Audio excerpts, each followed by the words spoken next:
Hallelujah, praise the Lord. सभी को जय मसीह की। आइए हम वचन में जाने से पहले एक छोटी सी दुआ में जाएंगे। Hallelujah hallelujah hallelujah. धन्यवाद धन्यवाद धन्यवाद परमेश्वर पिता, आज के सुंदर दिन के लिए हम आपका धन्यवाद करते परमेश्वर पिता। हमारी लाइफ में अद्भुत काम करने के लिए हम आपका धन्यवाद करते परमेश्वर पिता। धन्यवाद करते परमेश्वर पिता आपके वचनों के लिए परमेश्वर पिता, जिसको हम पढ़ते हैं, सुनते हैं, समझते हैं और हमारी लाइफ में इन वचनों के अनुसार चलने की कोशिश करते परमेश्वर पिता। आपका हाथ सदा हम पर है हमारे परमेश्वर पिता। खुदा बाप, इस सुंदर समय में परमेश्वर पिता हम उन लोगों के लिए विनती प्रार्थना करते परमेश्वर पिता, हमारे निवेदनों के आपको सामने लाते परमेश्वर पिता। विशेषकर जो बीमार है, लाचार है, गरीबी में है परमेश्वर पिता, बंधनों में है परमेश्वर पिता, दुष्ट की ताकतों में है परमेश्वर पिता, वो लोग जो बेरोजगारी में है परमेश्वर पिता, जो मुकदमे में लड़ रहे परमेश्वर पिता, जो कर्ज में है परमेश्वर पिता, हर एक के ऊपर आपका दाहिने हाथ होने पाए परमेश्वर पिता। हर एक के ऊपर आपका पवित्र आत्मा मंडराए परमेश्वर पिता। हर एक को परमेश्वर पिता हर प्रकार के बंधनों से छुटकारा देना, चंगाई देना परमेश्वर पिता, रोगों से मुक्ति देना परमेश्वर पिता, कर्ज से छुटकारा देना परमेश्वर पिता, बेरोजगारी को दूर करना परमेश्वर पिता। हालेलुया। यीशु राजा, इस सुंदर समय में परमेश्वर पिता जो मुकदमे में लड़ रहे परमेश्वर पिता, किसी भी प्रकार के कोर्ट केस में परमेश्वर पिता, सभी को परमेश्वर पिता न्यायों के न्यायाधीश आप में परमेश्वर पिता, उनका सही न्याय करना परमेश्वर पिता। जो आपकी दृष्टि में सही है वही न्याय करना उनके लिए परमेश्वर पिता। हालेलुया। यीशु राजा, ये लोग जो आपके वचन को सुनते हैं और जो बीमार है, जो परेशान है परमेश्वर पिता, एक न एक दिन आपकी गवाही देने वाले बन सके परमेश्वर पिता। यीशु राजा, इस सुंदर समय में जब हम वचन की ओर जाते मेरे खुदा, उस वचन को सुनने में, समझने में और ग्रहण करने में हमारी सहायता मदद करना परमेश्वर पिता। इस सुंदर समय में हम सारा आदर सम्मान तुझे देते हैं और मांगते हमारे प्रभु यीशु मसीह के नाम से, आमीन। एक बार और सभी को जय मसीह की। आइए हम वचन में से पढ़ेंगे सबोपदेशक की पुस्तक, उसका 5वां अध्याय, उसकी 1 से लेकर 7 तक आयत। सबोपदेशक की पुस्तक, उसका 5वां अध्याय, 1 से लेकर 7 तक। हम लोग वचन पढ़ते भी जाएंगे और समझते भी जाएंगे। तो आइए हम देखते हैं वचन आज हमसे कैसे बात करे। फर्स्ट आयत से ही ये हमारे लिए बहुत आशीष का कारण होने वाला है। हम लोग ध्यान से सुनेंगे, पूरा उपदेश सुनेंगे, पूरा वचन सुनेंगे, तो परमेश्वर जरूर हम सबको आशीषित करेगा, आशीष देगा। और अगर आपको ये वचन आपकी आत्मा की उन्नति के लिए, आत्मिक जागृति के लिए अगर आपको कुछ न कुछ आप ग्रहण कर रहे हैं, कुछ वचन आपको अच्छे लग रहे हैं, आप कुछ न कुछ आपके जीवन में बदलाव हो रहा है, तो प्लीज़ लाइक एंड शेयर और सब्सक्राइब जरूर करना, ताकि ये वचन आपकी लाइफ को बदल रहा है तो मैं सोचती हूँ ज़रूर और भी लाइफ को बदल सकता है। हमारी लाइफ को बदला है, इसलिए हम ज़रूर आपको बताना चाहते हैं कि ज़रूर ये आपकी लाइफ को भी बदलेगा और आपकी जो लाइफ अभी है वैसी की वैसी नहीं रहेगी। तो यहाँ पर इस प्रकार लिखा हुआ है, सबोपदेशक की पुस्तक, उसका 5वां अध्याय, उसकी 1 से लेकर 7वीं आयत तक। पहला जो आयत है वहाँ से हम लोग पढ़ेंगे। जब तू परमेश्वर के भवन में जाए तब सावधानी से चलना। जब तू परमेश्वर के भवन में जाए तब सावधानी से चलना।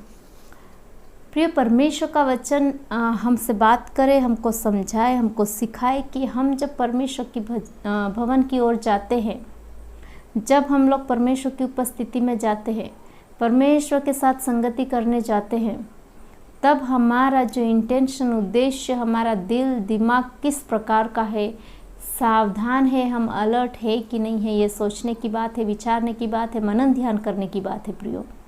क्यों? क्योंकि हम बहुत बार हम चर्च जाते हैं, प्रभु के भवन में जाते हैं, कलीसिया में जाते हैं, परमेश्वर की उपस्थिति में जाते हैं, संगति करने जाते हैं, लेकिन जो हमारा इंटेंशन है, उद्देश्य है, हमारे सोच विचार जो है, हमारे अंदर जो चलता है, वो कहीं ना कहीं हम लोग को परमेश्वर की उपस्थिति से दूर कर देता है।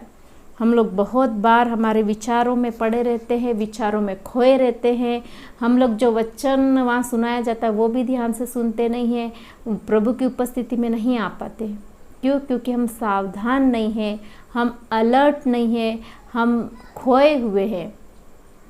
तो परमेश्वर का वचन आज हमसे बात करता है, बोलता है कि सावधानी से चलना, सावधानी से जाना परमेश्वर के भवन में। कैसे हम सावधान हो सकते हैं? प्रियो, हम लोग को सबसे पहले अपने आप को तैयार करना है कि मैं कहाँ जा रहा हूँ। मैं परमेश्वर के भवन में जा रहा हूँ तो मेरे को परमेश्वर की ही बातें दिमाग में आनी चाहिए। प्रार्थना में प्रार्थना करते हुए, हमारे दिल और दिमाग को सब कंट्रोल करते हुए, हमारे दिल और दिमाग को प्रभु में लाते हुए हम लोग को परमेश्वर के भवन में जाना है, ताकि जो हमारे जो अदर विचार है, जो हमारे थॉट्स है, जो हमारी चिंताएं हैं, जो हमारे दुख है, वो सब एक साइड हो जाए और सिर्फ हम परमेश्वर में लीन हो जाए, परमेश्वर की उपस्थिति में आ जाए।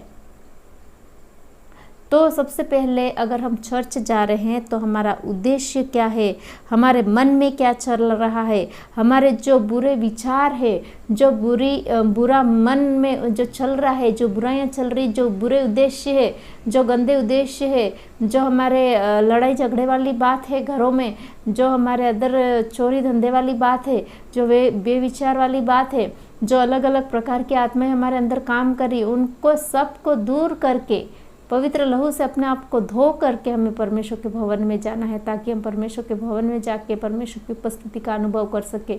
वहाँ जो हमें बताया जाता है, बीज बोया जाता है, उसको हम सुन सके, समझ सकें। तो पहले हम लोग को अपने आप को तैयार करना है, प्रार्थना में चलते जाना है। उठते ही प्रार्थना में हम लोग को अपने आप को तैयार करना है।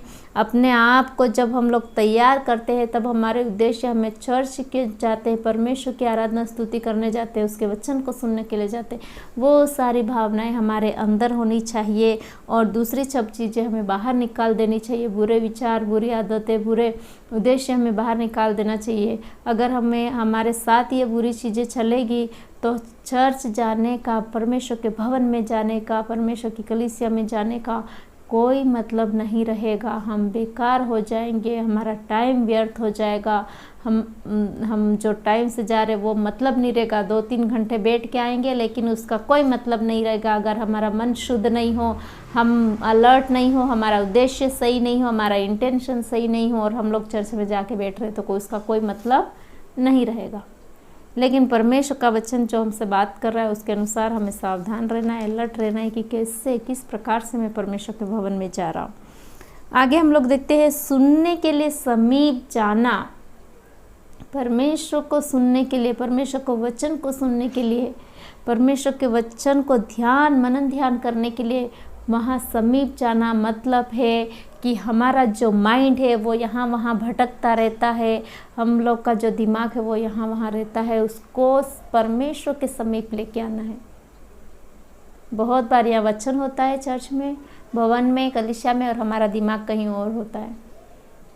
कंट्रोल करके माइंड में परमेश्वर की बातें भर के लाना है ताकि हम परमेश्वर के वचन को सुन सके, परमेश्वर को वचन को, परमेश्वर जो हमसे बात कर रहा है वो बात हम लोग सुन सके।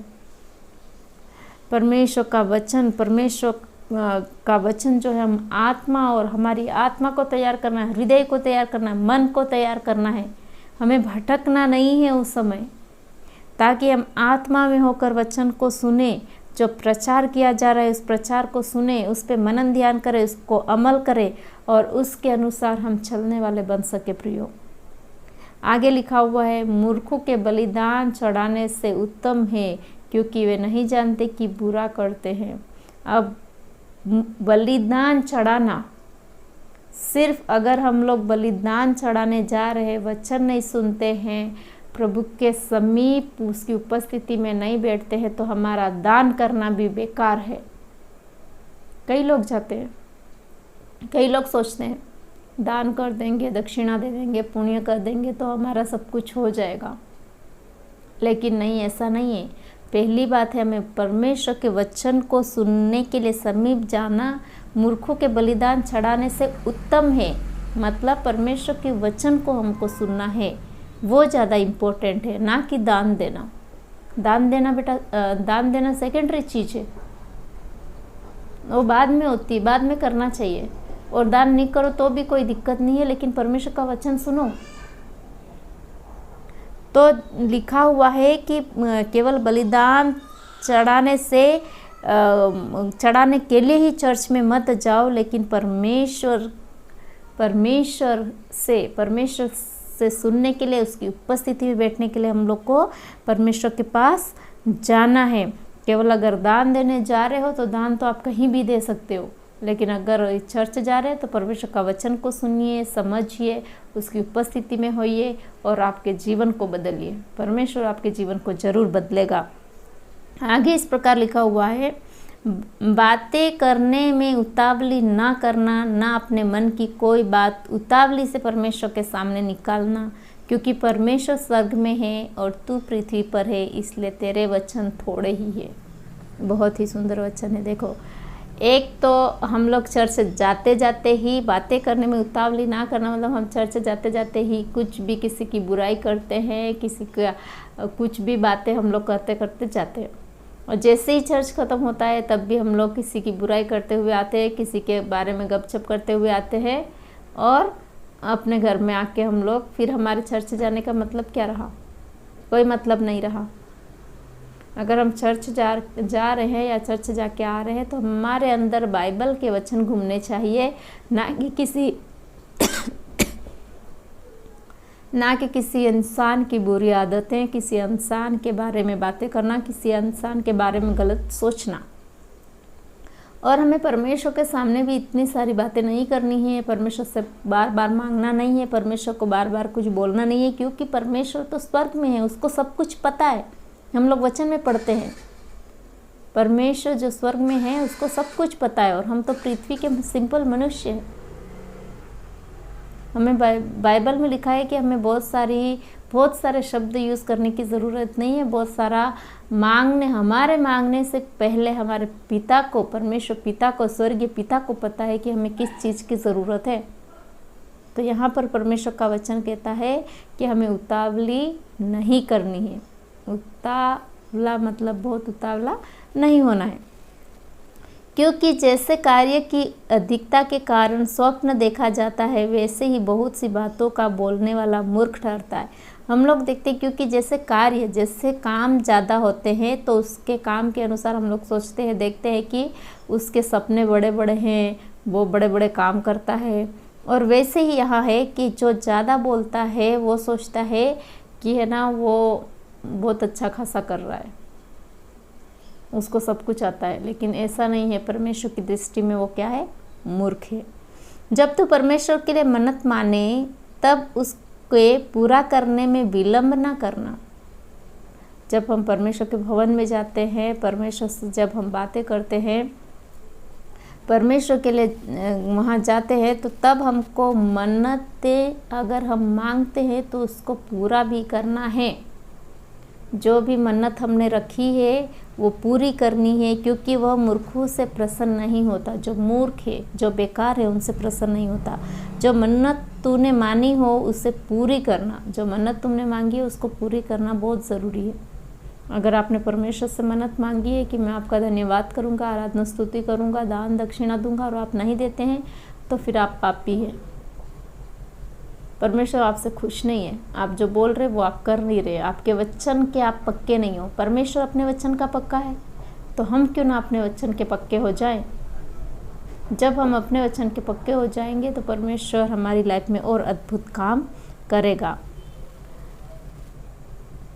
मन्नत मानकर पूरी ना करने से मन्नत का ना मानना ही अच्छा है। अगर हम मन्नत मांग रहे उसको पूरी नहीं करने, इससे अच्छा है कि हम मन्नत ही नहीं मांगे। कोई वचन कहकर अपने को पाप में ना फंसाना, ना ईश्वर के दूत के सामने कहना कि यह भूल से हुआ। और हम लोग बोलते हैं कि गलती हो गई, भूल गई, मैंने ऐसा बोला था न, ऐसे हम लोग सोचते हैं। और परमेश्वर के सामने हम लोग वचन दे देते हैं, लेकिन वचन का पूरा नहीं करते हैं, तो हम पापों में फंस जाते हैं। यह वचन ही कह रहा है। और परमेश्वर क्यों तेरा बोल सुनकर अप्रसन्न हो और तेरे हाथ के कार्यों को नष्ट कर दे। अगर हम मन्नत मांग रहे हैं, उसको पूरा नहीं कर रहे हैं, तो हम पाप में फंस जाते हैं, परमेश्वर अप्रसन्न हो जाता है, और हमको हमारे जो हाथों से जो काम होते हैं वो भी नष्ट हो जाएंगे। क्योंकि स्वप्नों की अधिकता से व्यर्थ बातों की बहुतायत होती है। जितना स्वप्न ज़्यादा होंगे उतने ज़्यादा बातें होगी, परंतु परमेश्वर का भय मानने वाला, जो परमेश्वर का भय मानता है, वो मन्नतें भी पूरी करेगा और वचन भी सुनेगा, सावधानी से परमेश्वर के भवन में भी जाएगा और ज़्यादा बातें भी नहीं करेगा।